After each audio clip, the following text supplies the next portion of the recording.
adds more crowd control that I feel like this composition is also lacking. Yeah, I think they need extra initiation as well because Levixana doesn't really open. The It's Arlet not could going to still be really a good open up the flex. war. Yeah, Arlet as well could really be on the cards for Bigatron, so they really need that initiation coming in. So that Minotaur is also ready because of the heroes getting banned. But it's gonna be Arlot picked, and I think that Arlot will most likely go towards a roam. I think so too, because I think GEEK fam are trying to like sniff something out, that Lance ban. Yeah. You'd expect Barat's pickup 100% jungle. No, I think they're trying to call BTR into bluff. Yeah. The Barat's gonna go XP. I think that's what GEEK fam is thinking now. So they're gonna have to. Man, this comp is ridiculous, by the way. The front line. Oh, no Or- Nathan, no carry. Is Bigatron trying to make Geek Fam overthink? That could also very well be the case for GEEK. Right now, I'm thinking of Claude, right? Because someone who can actually shred through these tanky. They need DPS. But even alongside then, CC. in lane, the Claude's gonna struggle quite a bit against the carry here. Virology is my Claude's a safest option. Biggie! Oh, Ixia is Oh my lord. Ixia is a good choice, especially when you have cover, not just the NetherRealm, but the Time Biggie, journey. the time journey. Yeah. Oh my lord. Okay. Ixia. I think Ixia then will be picked for Marky, and a pick that we underlooked as well. So I think in terms of damage, I think Ixia could still really, output that much with the full barrage as well. So the team fights would be easy for them. But it's gonna be funny. They read it out. Oh my god. My god. The Lance pick was the Lance ban. they did it. Bring enough damage and firepower in the hands of the red robots. Well, ladies and gentlemen, of course, welcome back to the land of Dawn. As a Geek Fam, they will try to force the series on towards a Game 3. But Bigatron, of course, the Red Robots, they defeated the Geeks in their first game. They look to sweep the Geeks in the second. Yeah, Geek has to really, hold on and key now. Already tried to give crowd towards mid a boy. Still alongside Beloyski, and this is pretty unique as well for Beloyski to really play the Diggy, because we know him as this playmaker type of roamer, and now he has to play. There's some sort of supportive, but that is much needed to really cover the Ixia, but I think we do have action here for Key. Key just trying to harass Beloyski, right? Trying to force a spell maybe, and there you go. Key trying to be extra aggressive, but oh my god, Key. Ray is there. Force Key to Super use the Ken. flicker, but Ken now trying to find the trade. But no, they will not. He will not succeed. Yeah, he gets the flicker off of Beloyski as well, so I think that will be crucial for the first few minutes. They want to put pressure towards that mid side that a boy is currently trying to really withstand. Yeah, we're actually seeing quite a lack of agility is usually for. Oh, what? Good night, a boy. That's first blood. Over On. to the side of the Red Robots. Iman now 2v1. And it seems like Iman now will have space. To, Yep. oh, did he miss They did. minion there? Yeah, he did.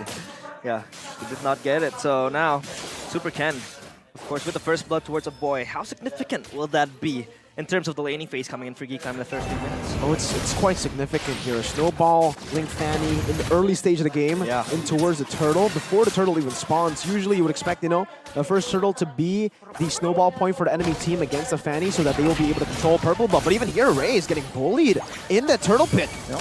Seeing here the first turtle take. Oh, good knockdown. Wow. Super Ken jumps in with the. My god. Hit and run Turtle. Cerezo though now Luke.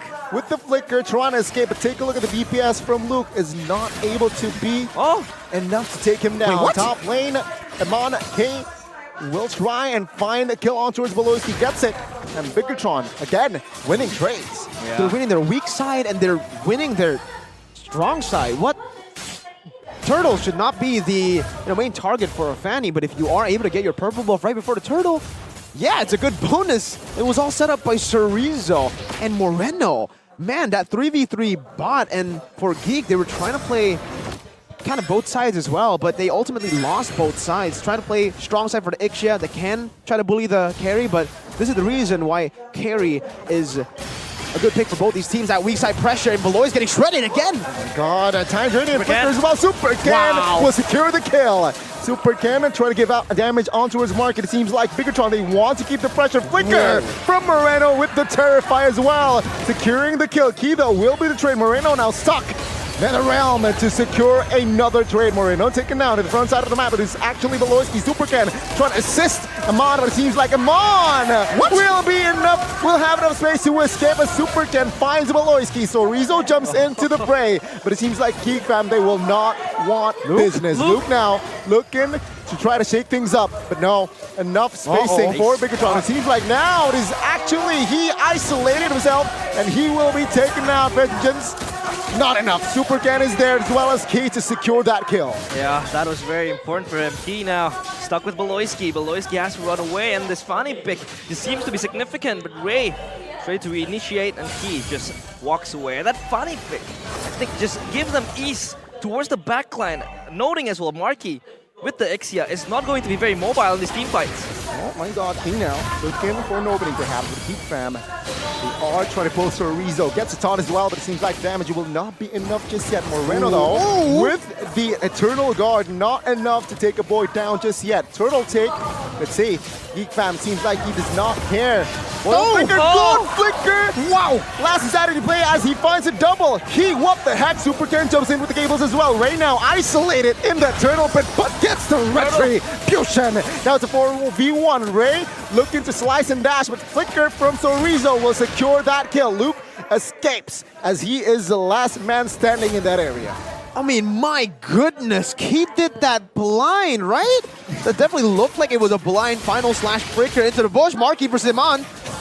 It's gonna be Iman. I'm trying to chip down Marky. Marky is able to position himself, but now Iman having to put the pressure on himself. He's just left alone in this island, and he is looking down on Marky. And I feel like the pressure from BTR is just not stopping Bigatron. Yeah. It's really just in their faces again. A replication of game 1 with the spawning pick now.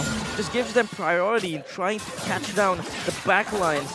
And now Iman will have some backup. Beloyski is stuck in a rock and a hard place, but Key is ready to jump into the fight. Oh my god, intimidation, and now Beloyski even forced to use the time journey. Key now though, taking some heat, trying to survive as a boy will shut him down.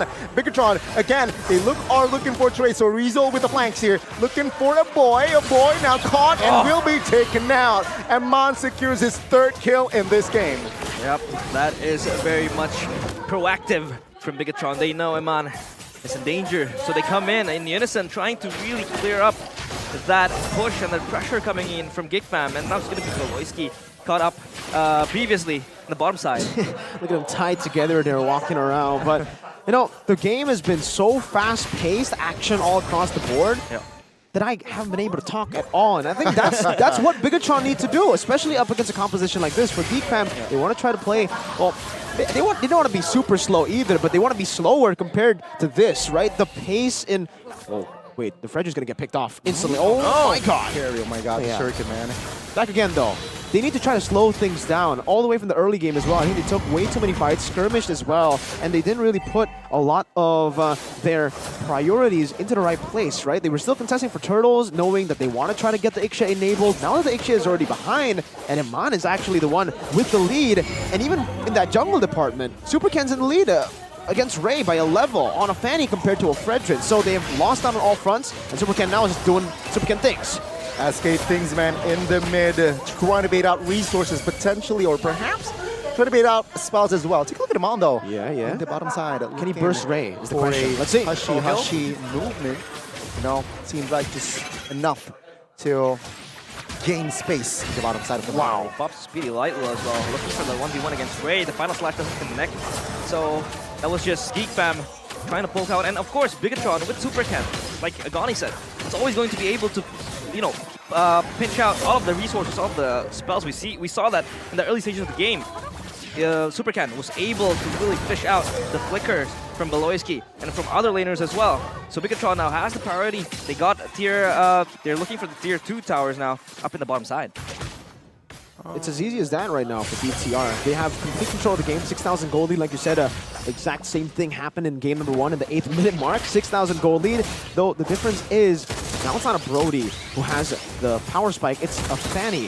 I think it might be a bit more scary considering how much more tempo the Fanny has compared to the Brody. They play around, steal jungles, and again put pressure on the Marky. Oh my god, my goodness, that burst almost takes Marky down. But of course, with the man recalling now, Bigatron can put extra pressure in that mid. He pulled back, does not matter. He wants the mid as Luke trying to clear the wave. Super Ken jumps in with cables as well. Luki now flickers out of the way as GEEK Fam trying to gain space. Oh, Daytona's welcome. Flicker as well. On towards Luke, forcing him to use the magic in the backside. It is actually Super Ken causing damage in the front formations of GEEK Fam. And Super Ken, the drive-by, the hit and run. Hey, man. They succeed. What? Come on, what the fuck? Whoa, that is with the flank as well. Bigatron Alpha, they are now trying, really trying to find creative plays. Non-stop action. We saw a man flanking from behind. Nobody expected that. He almost got caught up. But it's gonna be a Lord Dance now. It's gonna be GEEK Fam still taking. Bigatron has to respond to this. Yeah, again, Bigatron final slash, time journey, he gets taken out. GEEK Fam now, again, 5v4, a man up. Looking for the retribution, and Ray gets it. And Bigatron will have to respond with reset. Even with the fast-paced plays by BTR, GEEK Fam are still able to find the, I think, the little holes in BTR's game. And the little holes are the fact that for BTR, they're not actually that good at Lord Dances, it does seem. So like they're not able to completely reset it, not able to completely utilize the side lane pressure that they have. But for GEEK Fam, that only just means that they have a free ticket into these neutral objective contests. It becomes 50-50. And honestly, it's not really 50-50 when you have a Fredrin, is it? Against the Fanny. The Fredrin definitely has a bit more pressure to play with. Super Ken against Luke. And it should be 1v1. Yes! Super Ken does not care. He solos Luke, even when he bombs the benches in the bot side down, 4v4. Oh, GEEK Fam, they're just running for the hills. And Bigatron, they do not care, even though they are a Lord down, they keep control. Yeah, that Lord just doesn't feel impactful for GEEK Fam as they stop it in the bottom lane for Bigatron, and that Super Ken 1v1 with Luke is always going to give them kill pressure towards the side laners of GEEK Fam, and Luke was just clearing the wave, so it's not just possible for him to sustain that much damage. With Bigatron now, they are coordinated, but yeah, I agree with Mirko that Lord Dance sometimes, that loophole that they have can always be exploited by GEEK Fam, but it now becomes the conversation of how much they could utilize this neutral objective to swing the game, swing the gold, and probably just, you know, stem the bleeding, stabilize the game, and how it goes further from there. Lucky for them, what they lack in Lord Dance potential, they make up for in their team fighting, because holy moly, these angles where they're attacking from have been ridiculous, and even for GEEK Fam, or especially for GEEK Fam, they've been really confused as to how to deal with all these different sources of damage coming in from all types of angles. Moreno all of a sudden throwing the Eternal Guard, getting two members low. Ken constantly flanking, putting pressure in the side, and this has actually resulted in that Lord becoming beneficial. Not for GEEK, but actually for BTR. They were able to get more of a gold lead now. It's 6K earlier, and now it's 8K. And remember, that Lord was taken by GEEK Fam. But that goes to show that if you get the Lord, but you don't have any tempo on the map, it still doesn't matter. The enemy team will be the one to completely capitalize. And when we're taking a look at the items here for Marky, it should be the Power Spike, Corrosion Side, DHS, into the Malefic Roar. Though, when we take a look at man, bro, usually you'd expect the Thunderbelt early. He was so ahead that he just said, nah, I'm going damage. Yeah, I'm going big boy damage. Windtalker next, and then no boots. Yep, no Thunderbelt built this time. Because boots isn't on battle as well. So for Iman, it was just a matter of him building enough damage to cut off towards the players of GEEK Fam, but I think the fight is pursuing on the mid side, and Bigatron has priority in 3 different lanes. They're able to rotate towards the Lord as well, probably preparing for another Lord Dance, and now GEEK Fam it looks as though they don't really want to contest this because they have Peel as well, Key, stepping in the front line, not giving GEEK Fam space, and now Bigatron secures the Lord pretty easy for them. They have an angle to end the game now.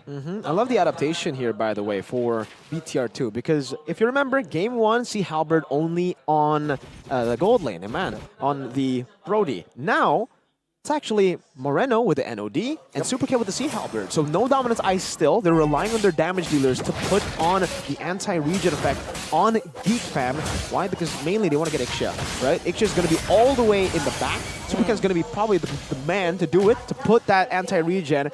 And Moreno is another member that can actually reach him. So they don't even care about putting the Dominance Ice effect from Key or Cerezo because they can do it with the damage dealers. Yeah. Okay.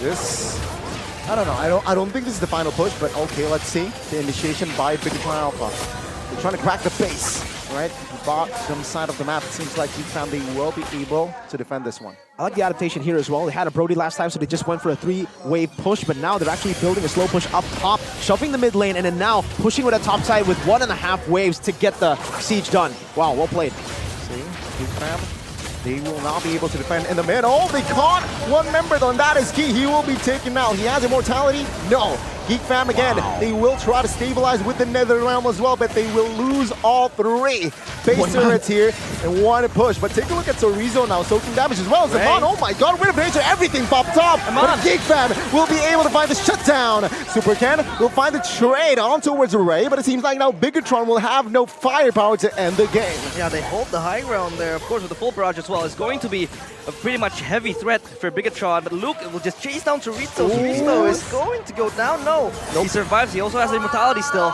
so he still survives in that fight. And GEEK Fam hold for another day. I mean, a bit too greedy in that. Oh, my God! What? Now you see him, now you don't moment. Now Super Ken again trying to be greedy, trying to find another kill, but Luke will survive. But what was that? Well, that's Super Ken, man. He just flied with that cutthroat as well. It's going to be a threat that GEEK Fam has to look out, because this Spani with the Super Ken just is always going to be able to fly. You won't expect it. And the kill threats just coming in for GEEK Fam. They have to be more wary about this. And even the itemization here, usually last item, you're going to think of an immortality. Yeah. But knowing that, I mean, Ken knows that so far he hasn't been actually threatened at all when it comes to like dying. So might as well go for the anti-Cuirass, you know, a little bit more sustainability in these fights. Only Marky can really get to him with the full barrage, and possibly Luke in the side lane. So yeah, just go for that anti-Cuirass. Meanwhile, now we actually do see the Dominance Ice, so 3 anti-regen items, NOD, Dominance Ice, and the Sea Halberd. I like it. I like the approach they're going for here. They go for the 2 guys that can... Boy. Now, Nether Realm force. Ray jumps in as well, trying to assist his teammate. Now, Bigatron looking for space in the backside of the map. Oh! Marky with the full barrage. The barrage of bullets gets Super Ken. And Bigatron with the Amon! What? He has the attack speed! He has the wave! A boy now trying to burst down, but Amon will have enough to take the whole base and the red robots. The second you think they might have finally made a mistake, that's a back door. Ken with the overextend, getting picked off. That might be the ticket. Meanwhile, Amon just says, hey,